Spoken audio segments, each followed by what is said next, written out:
I was like, one more week and I'm gonna have my VIP parking. That's exactly what this is. It's a VIP parking. Yeah. Oh my gosh. And so there are so many other families like you where they're teetering on, should I go? Should I join? Will I make it? Will I be able to close on my house? Am I good enough? Do you have advice? What words of advice would you impart onto a family who's maybe on that brink?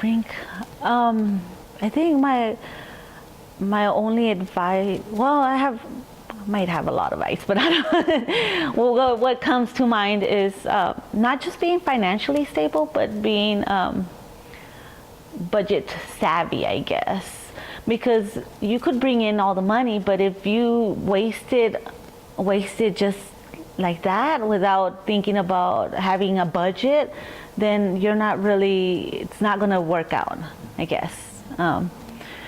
I find couponing, wherever I could get a discount, I will get it. And I think that helped me as a family, to get us where we're at. Because if we weren't frugal, then we wouldn't be able to save money. So that's one thing that I would tell families to do. Make sure that they're spending wisely, not eating out excessively, buying fancy things. That could all wait until you get your own house.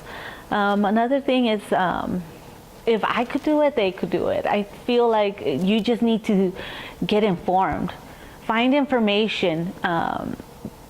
Don't just expect somebody to do it for you. You just gotta go out there, look for information, ask for questions, because not everybody tells you about programs or things here or there. You have to look for it yourself.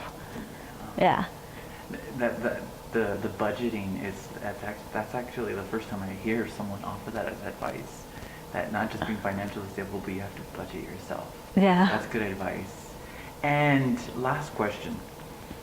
What advice would you, now that you're here in this situation, give yourself if you could talk to yourself 5 years ago? If I could talk to myself 5 years ago. Knowing where you are now, what would you tell yourself? I would have suggested to myself to, I'm a procrastinator. I am. Even though I'm always on the go, I'm always moving, I always have errands to run, it's nonstop. I am a procrastinator when it comes to things that deal with, I don't know how to say it. If I find something I think something's going to be difficult, I procrastinate. I'm like, oh, fixing my finances, I'll think about it later. Or making a budget, I'll think about it later. Or fixing my credit, I'll think about it later. It's too hard. I did that for a very long time. I didn't work on my credit for a very long time because I felt like that was really hard. I felt like I was going to need legal advice or somebody that would help me through it or the process. But once I actually started doing it myself, it was really, really easy, and I kind of like, man, I should have done this years ago. Why was I procrastinating? Man, I have to say, yes, yeah.